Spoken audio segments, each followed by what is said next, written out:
je lui dis, bah tu sais quoi, Benji.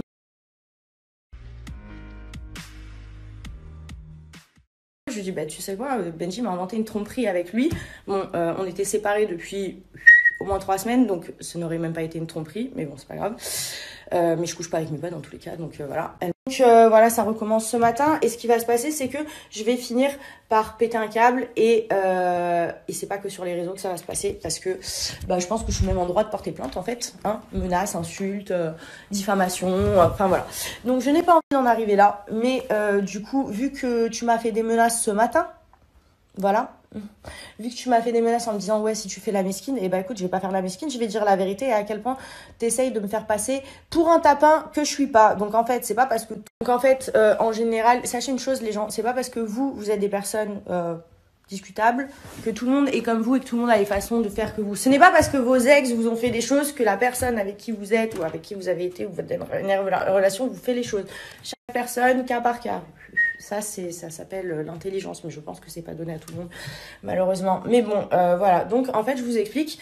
D'habitude, je prends pas la parole comme ça, voilà, sauf des fois sur les tournages quand il y a des trucs qui m'ont fané, mais c'est rare. Et là, en l'occurrence, c'est ma vie perso. Et vous savez quoi, j'ai décidé de vous en parler parce que clairement, depuis ce matin, ça fait 2 heures que je suis levée. J'ai la tête comme ça, c'est en train de me faire péter un câble. Et vu que j'ai quelqu'un en face de moi qui a un QI à 2%, voire à température anale, et encore j'en passe, c'est en train beaucoup de m'énerver. Voilà, et en fait, personne n'a le droit de toucher à mes affaires. Et même si je paye plus le loyer, bah oui, depuis un mois j'y suis.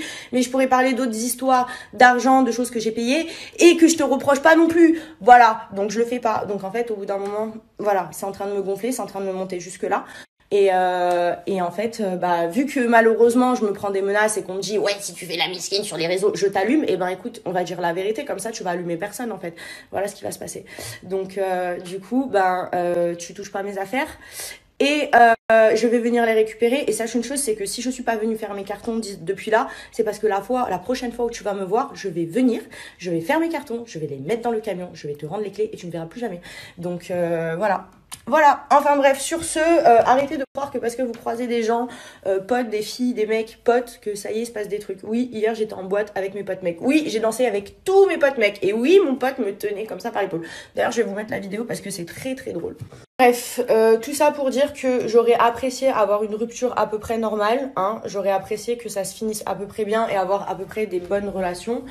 Sachant que, vous devrez le savoir, mais de toute façon, vu que je suis une pute et je couche avec tout le monde, du coup, là aussi, je suis amie avec quasiment tous mes ex. Mais pourquoi? Parce qu'on n'a pas des mauvais rapports comme ça, parce qu'on s'est quittés, même si ça allait plus, dans un relatif, entre guillemets, respect, ce qui n'est absolument pas le cas là.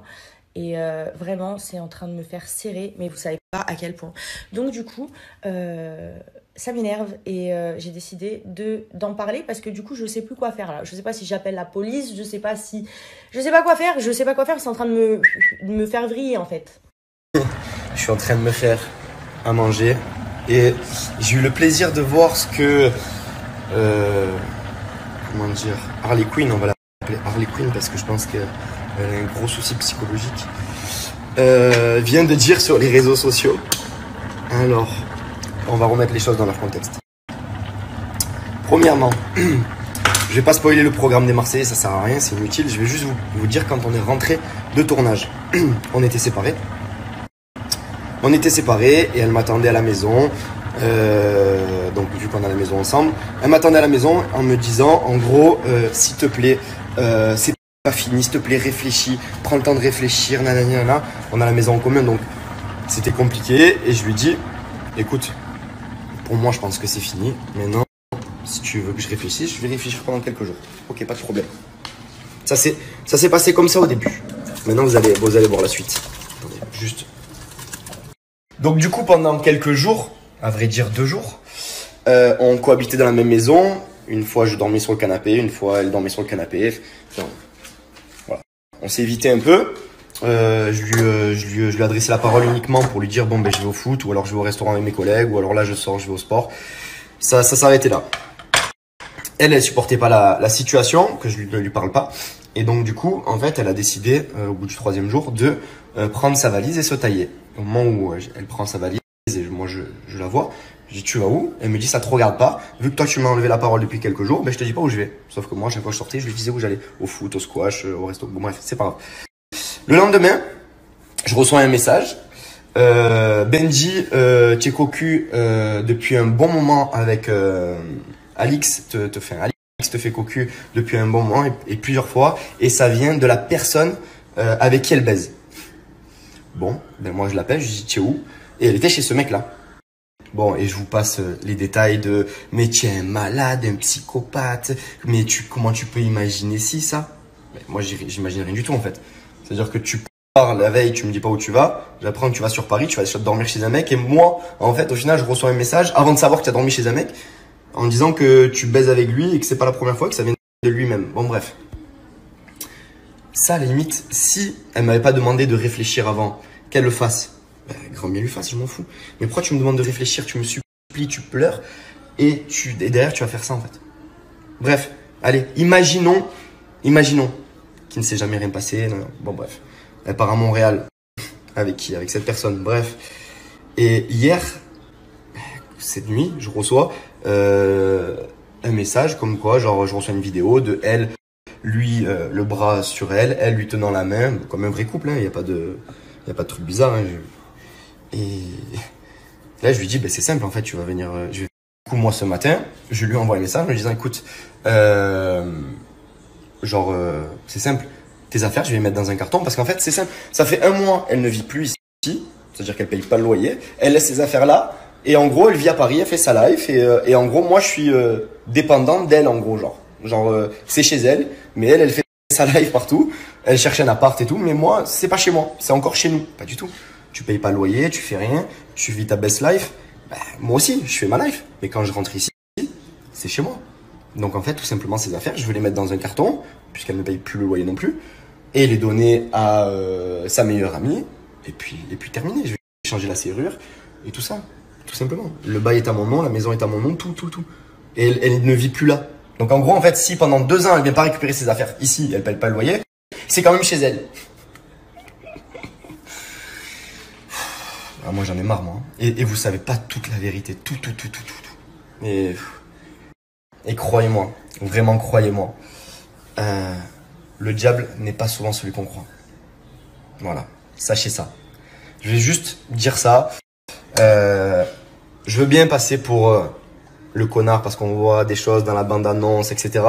Mais croyez-moi,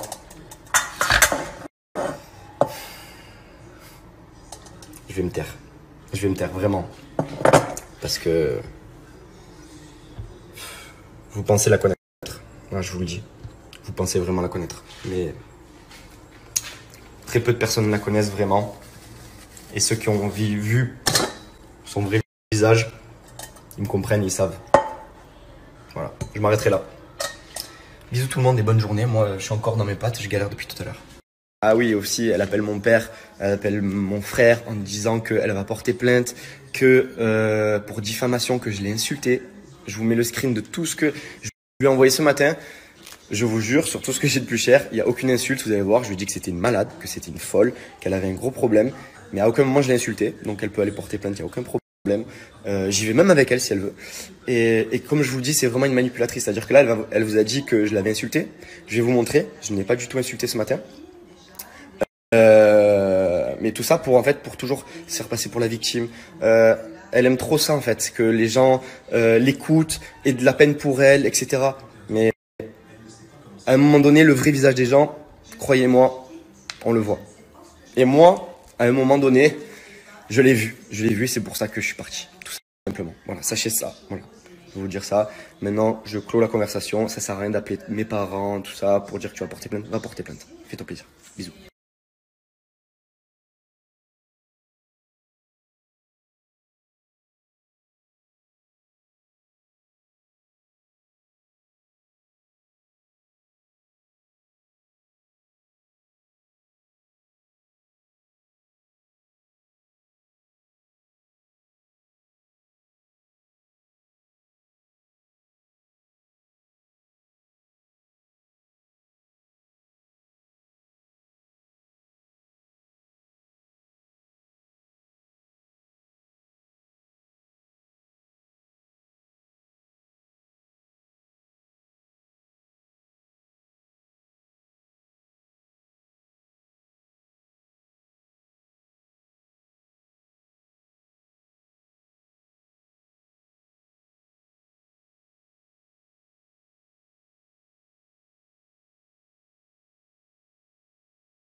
Et je tenais à dire une chose, c'est que, croyez-moi, ça ne me plaît vraiment pas de faire ce genre de choses. Je suis quelqu'un de très pudique dans mes relations. Quand ça va pas, j'aime pas le dire. Et je comptais jamais parler de cette situation-là. Alors je sais, il y en a beaucoup qui m'ont dit que c'était injuste parce que vu qu'on vous partageait notre quotidien et tout, de pas comprendre pourquoi, etc. Ça semblait un peu injuste. Mais pour ma part, je suis quelqu'un de pudique et je n'aime pas partager le mauvais sur les réseaux. Donc c'est pas de moi de faire ça, mais évidemment quand je vois que madame se fait passer pour une victime encore une fois et veut attirer la peine des gens, je suis obligé de remettre un peu les pendules à l'heure. Voilà. Sachez une chose, c'est que ça me fait pas du tout plaisir et qu'au contraire, franchement, ça me désole en fait d'en arriver là. Et voilà. Bon, l'épisode 2, j'avais dit que j'arrêtais d'en parler, mais à chaque fois qu'elle remixe, je vais l'appeler Cathy Guetta. Ce sera pas Harley Quinn, Cathy Guetta, parce qu'elle remixe. Fin de tournage. Fin de tournage terminé. Donc moi je lui dis que c'est terminé entre elle et moi. Elle me supplie pour que ça ne le soit pas. C'est dur quand on se sépare d'une personne de dire que c'est terminé. J'ai eu les couilles de le faire, de dire que c'était terminé et que je voulais plus être avec elle. Maintenant elle m'a supplié en pleurant, etc. Voilà, ce qui est normal quand on aime une personne. Et moi, quand je l'ai quittée à ce moment-là, je l'aimais encore. Donc elle me demandait de lui laisser du temps, qu'elle me prouve les choses, etc. Et moi, je voulais la quitter. Je voulais pas revenir en arrière. Mais ça a été dur et je lui ai dit, écoute, on verra en France. On verra en France. Je lui ai pas dit, on est ensemble. Je lui ai dit, on en discutera en France. C'est la seule chose que je lui ai dit. Mais je lui avais dit que c'était terminé. C'est terminé, etc. Elle me dit, s'il te plaît, laisse-moi te prouver les choses. Donc je lui ai dit, écoute, on en rediscutera en France. On aura une conversation en France. C'est tout. Tout simplement. Rentrer en France, j'arrive à, je crois, midi ou 11h en France, à la maison. Donc, pas là. La meuf, elle est pas là, pas à la maison, rien. Ok, je passe toute la journée, toute l'après-midi seul. Et au final, vers 18h, il y a mes amis qui m'appellent et qui me disent, ouais, tu fais quoi? Ça fait 5 semaines que je suis plus là. Forcément, ils ont envie de me voir. Donc, ils sont passés une demi-heure. Juste au moment où elle rentre. Donc, forcément, mes collègues, ils sont partis dans la minute. Ils sont partis et là, on a discuté. Elle voulait discuter, elle voulait me prouver des choses. Moi, dans ma tête, c'était déjà fini. Sauf que elle m'a supplié, elle m'a dit, s'il te plaît, réfléchis, etc. C'est compliqué. Je lui ai dit, ok, pas de souci, je réfléchis. Et c'est à ce moment-là que tout s'est décanté, toute l'histoire. Mais limite, si tu me dis de pas réfléchir, c'est fini. Que tu ailles sur Paris, à Grenoble, à Angers ou à Mulhouse, c'est ton problème, ça m'aurait pas. Mais ne me demande pas de réfléchir si derrière, tu vas faire des actions bizarres. Et pour la suite de toute ta story, moi je vais être beaucoup plus bref qu'elle. Quand je dis que je veux mettre ses affaires dans des cartons, je vais vous expliquer pourquoi. Parce qu'en fait, tout simplement, Alix a un appartement déjà sur Paris et depuis le début qu'on est ensemble. Elle a un appartement dans le 19e, si je dis pas de bêtises. Et ça, depuis qu'on est ensemble, elle l'a jamais lâché. Elle a toujours eu cet appartement. Donc en fait, de dire qu'elle a tout déménagé toute sa vie pour venir ici à Marseille, d'un côté c'est vrai parce que elle est venue, mais avec seulement 2 valises, pas toute sa vie. Elle a gardé son appartement là-bas où il y a toutes ses affaires encore. Et elle a construit sa vie ici pendant 1 an. Mais quand elle est remontée sur Paris, elle a encore un appart. Là, elle vit chez son pote, mais elle a un appartement dans le 19e. Donc quand je dis, tu viens récupérer tes affaires, elle m'avait dit en plus, laisse-moi jusqu'au 1er février pour récupérer toutes mes affaires. Ok. Sauf que là, le 2 février, toujours ses affaires ici. Si pendant 2 ans, elle décide de pas récupérer ses affaires, donc pendant 2 ans, non, donc si pendant 2 ans, elle laisse ses affaires ici, pendant 2 ans, c'est chez elle. Non, c'est pas comme ça. Tu as un appartement sur Paris, tes affaires, ils vont être dans des cartons, tu vas venir les récupérer et tu vas les amener dans ton petit appartement à Paris que tu n'as jamais laissé, tout simplement. Arrête de faire la pusher à dire que je mets tes affaires dehors, etc. Tout est faux, tout est faux. Et le pire dans toute cette histoire, je vais vous dire ce que c'est que je comptais pas du tout vous parler de tout ça, de vous exposer tout ça sur les réseaux sociaux. Moi, ça me dégoûte de faire ça, vraiment. J'aime pas quand les gens le font parce que je trouve que c'est un manque de pudeur et de moi-même, je l'aurais jamais fait, même si toute cette histoire m'atteint parce que c'est vrai que c'est une histoire qui est très triste, on va dire. J'en aurais jamais parlé. Sauf qu'elle a pris l'initiative d'en parler, sauf que je peux pas la laisser dire tout et n'importe quoi. Et moi passer pour le méchant alors que dans l'histoire ce n'est pas du tout le cas. Et mettez-vous bien un truc dans la tête, c'est que vous pouvez croire ce que vous voulez par rapport à la bande-annonce des Marseillais. Croyez-moi une chose, vraiment croyez-moi quand je vous dis ça, quand vous voyez sur son filtre qu'elle a les petits trucs de démon, c'est pas pour rien. Croyez-moi, c'est vraiment pas pour rien. Voilà, sachez une chose. Ah oui, je tenais à vous dire pourquoi, quand je lui avais dit que c'était fini et qu'elle me suppliait que ça ne soit pas fini, qu'on ait une conversation à Marseille pour arranger le truc, qu'elle me montre qu'elle a changé, etc. En fait, tout simplement parce que là-bas, elle s'est blessée. Elle s'est blessée, vous avez vu, elle avait des béquilles et j'ai été là pour elle à ce moment-là. Et c'était au moment où je lui avais dit que c'était terminé et je me voyais mal lui dire écoute, c'est fini, nanana. Et ça me faisait de la peine de la voir dans cet état-là. Voilà. Donc, c'est pas une excuse voilà.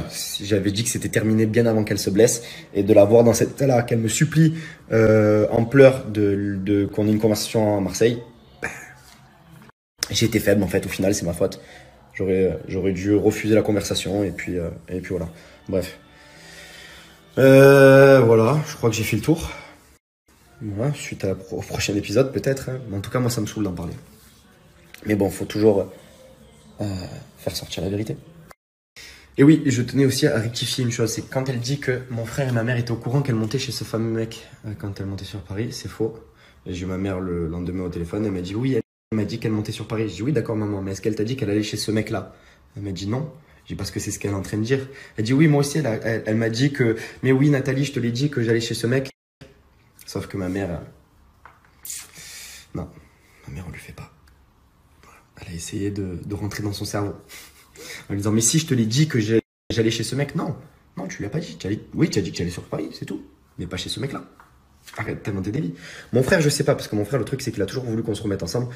Donc, il a jamais été très objectif. Donc, je saurais jamais. Mais en tout cas, ce qui est sûr, c'est que ma mère, le lendemain, elle l'a appelé, Alix a appelé ma mère en disant, mais oui, je te l'ai dit, Nathalie, que j'allais chez ce mec-là, nanana. Sauf que ma mère, quand je l'ai vu au téléphone après, elle m'a dit, je m'en souviens pas. Je m'en souviens pas.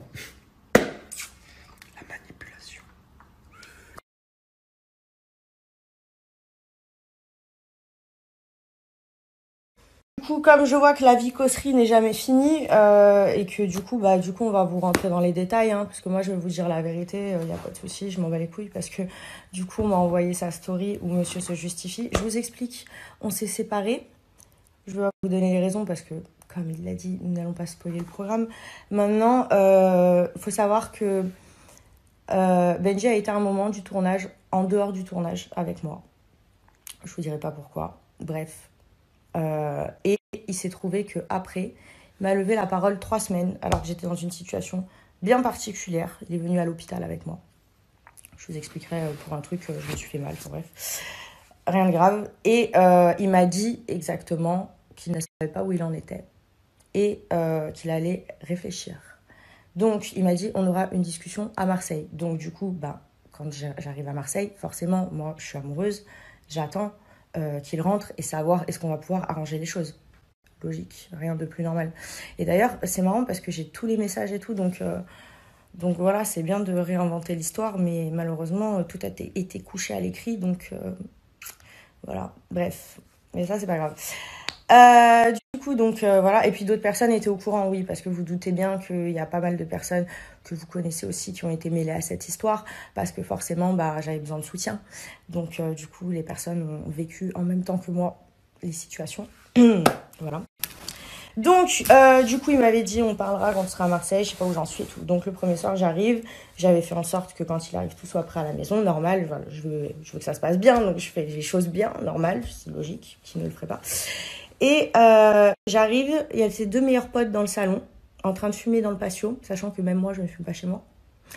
Bref, bon, ça, après, c'est pas grave. Donc, du coup, je suis montée tout de suite, j'ai pas dit bonjour, parce que je vous avoue que quand je l'ai vu, ça m'a fait quelque chose et j'ai eu envie de pleurer. Donc, je suis allée dans mon dressing, pleurer. Rien de plus normal. Donc, après, il a fait partir ses potes. Et il m'a dit, si tu veux parler, je suis là. Parce que je lui avais dit, on devait parler et tout, machin. Je descends. Donc on devait avoir une discussion. Il m'avait dit je vais réfléchir, donc le temps du tournage, tout ça.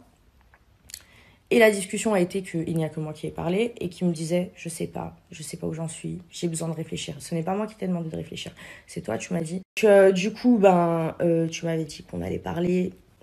Quand j'arrive, il y a tes potes, quand on parle, en fait, il n'y a que moi qui parle et toi, tu me dis je sais pas où j'en suis, je t'aime, mais je sais pas si je veux qu'on reste ensemble ou pas. Donc il m'a pas dit oui, il m'a pas dit non. Donc théoriquement on est séparés, mais le gars ne sait pas où il en est. Donc je reste dans la maison, normal, c'est chez moi. Et tant qu'on ne savait pas encore vraiment si c'était là une passade ou si il allait changer d'avis. Donc moi j'espérais forcément, vous savez, quand on aime quelqu'un, on espère toujours. Avant qu'on ouvre les yeux et que vraiment on se dise que finalement c'est pas une si mauvaise chose que ça. Mais bon, là j'étais dans une situation où j'étais vraiment au fond du trou parce que c'est quand même quelqu'un avec qui je me suis projetée, avec qui j'ai vu ma vie et tout. Donc c'est normal. Et du coup, j'attendais. Sauf que pendant 3 jours, pas 2 jours frère, tu m'as levé la parole. C'est-à-dire que il passait, il me disait je vais ci, je vais ça, oui, ok, d'accord. Tu me dis tu vas à droite, à gauche, mais genre quand je vous dis que quand t'es mal, t'es pas bien et que la personne que t'aimes, elle est là, elle te laisse en latence, qu'elle sait pas, qu'elle passe son temps avec ses potes, qu'elle passe son temps à aller faire ses trucs de mec et qu'en fait tu te dis, ben, elle m'a dit qu'il allait réfléchir, donc t'es là, t'attends et que lui, il en fait rien, qu'il est pas capable d'aligner 3 mots, ça rend un peu fou. Donc qu'est-ce que j'ai fait? J'ai dit, ben, je vais partir à Paris et je vais pas lui dire, comme ça, et ben, il va s'inquiéter et ça va le faire réagir. Voilà, truc de meuf, vous connaissez. Du coup, qu'est-ce que j'ai fait? J'ai pris un billet pour Paris et je suis partie. Mais heureusement, avant de partir, j'ai prévenu sa mère et son frère que je partais à Paris, que j'allais voir mon pote chez qui je suis allée et que j'allais voir Camille aussi. Donc à la base, je devais passer voir mon pote et après, je devais aller dormir chez Camille. Donc je suis arrivée tard, j'ai pris l'avion, le dernier avion pour Paris, donc je suis arrivée hyper tard. Et du coup, je suis allée voir mon pote et tout, et il se trouve que j'étais fatiguée, j'avais pas dormi, enfin je mangeais pas beaucoup, j'ai beaucoup maigri pendant cette situation. D'ailleurs, c'était pas mal parce que ça m'a permis de perdre du poids, en plus du poids que je voulais perdre, donc c'est bien. Bref, du coup, donc je dormais pas, je mangeais pas, je me levais très tôt. Du coup, ben voilà, et je me suis endormie chez mon pote. Le lendemain, quand il m'a envoyé le message et qu'il m'a dit ça, je n'étais pas chez mon pote, j'étais chez Camille. D'ailleurs, Camille pourra en être témoin et le frère de Benji aussi parce que nous nous sommes appelés tous les 3 au téléphone. Et même son frère lui a dit que ce n'était pas possible parce qu'il faut savoir que Jérémy, vu que je lui fais confiance, quand je suis en tournage, je lui laisse mes comptes sur mes réseaux sociaux, donc mes codes et tout. Parce que quand il met mes placements de produits, etc., je les enregistre, c'est lui qui les met. Donc il a mes codes, et je les ai pas changés mes codes. Et il lui a dit, mais non, en fait, c'est son ami, moi je reçois toutes ces notifications de messages, je mets ma main à couper, qu'il s'est jamais rien passé.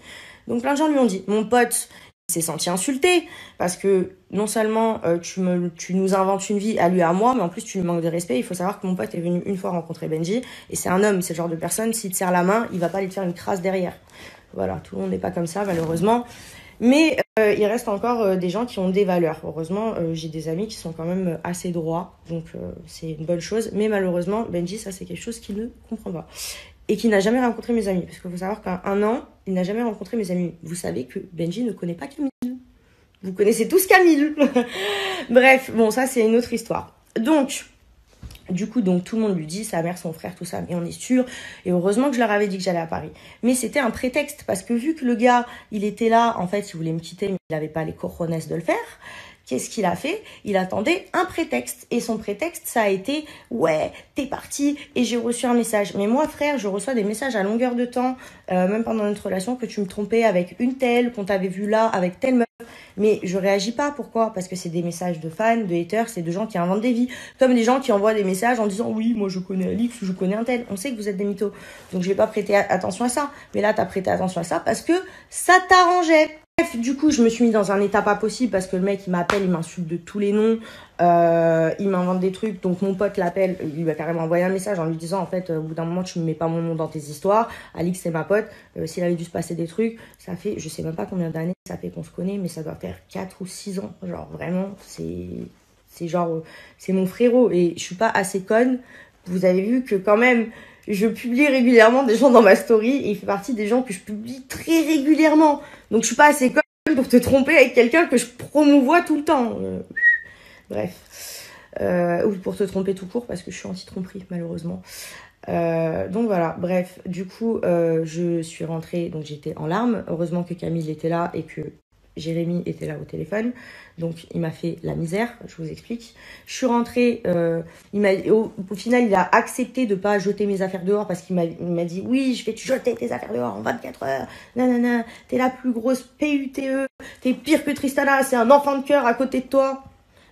C'est le syndrome de l'homme qui a absolument envie d'être trompé, vous savez, c'est incroyable. Bref, peu importe, c'est pas grave. Mais le pire, c'est que je sais qu'un jour, toute la vérité sur ça, genre, les gens qui nous ont croisés, même mon pote et moi, genre, les gens qui nous ont filmés, par exemple, vous avez bien capté que c'est mon pote, par exemple. Les gens qui étaient à la table avec nous, ou à côté, ou devant, ou que j'ai croisé dans la soirée, vous avez bien capté que j'étais avec mes potes. Mais bon, voilà. Enfin bref. Donc du coup, forcément, ça m'a rendu paro. Et lui, il a pris ce prétexte d'être parti à Paris. Et il m'a dit, ouais, tu m'as trompé. Mais alors, frère, tu veux que je te trompe quand? Je suis H24 avec toi. Quand je suis pas avec toi, je suis avec soit mon meilleur ami, soit avec ma meilleure amie, soit avec Maëva. Genre, je suis la meuf la plus... comment on appelle ça? Je suis la meuf la plus localisable du monde. Voilà, alors oui, je pars en vacances, oui, je fais la fête, oui, je fais le truc, mais j'ai jamais fait un seul pas de côté, je t'ai jamais manqué de respect, et en fait, j'aurais peut-être dû, en fait, mais je suis pas comme ça, tu vois. Ça fait pas partie de mes principes, et tu sais quoi, heureusement que je l'ai pas fait, parce que comme ça, au moins, voilà, ça m'énerve parce que vous vous rendez pas compte. Bref, du coup, moi, j'appelle pas ça un homme, j'appelle ça de la lâcheté. Sachez qu'il y a des personnes très proches de lui, je donnerai pas les noms parce que je vais pas l'afficher jusqu'au bout, qui lui ont dit, et ils sont au courant de cette situation de rupture. Tout ça pour vous dire que du coup, nous étions séparés. Effectivement, oui, effectivement, j'avais l'espoir de le récupérer parce que oui, je passe pas un an avec une personne, je prends pas une maison avec quelqu'un pour lâcher comme ça. Et même s'il y a des hauts, des bas, quand t'aimes quelqu'un, voilà, je vous dis pas que je l'aime plus aujourd'hui, hein, je vous mentirais, mais c'est sûr, je me remettrai jamais avec lui par contre. Maintenant, les sentiments, ils partiront parce qu'on se souvient toujours des bons moments, entre guillemets. Bon, ça s'est transformé, hein, c'est plus de l'amour amoureux, c'est de la... Je sais même pas, je sais même pas, bref. Mais ça, c'est une autre histoire, vous savez.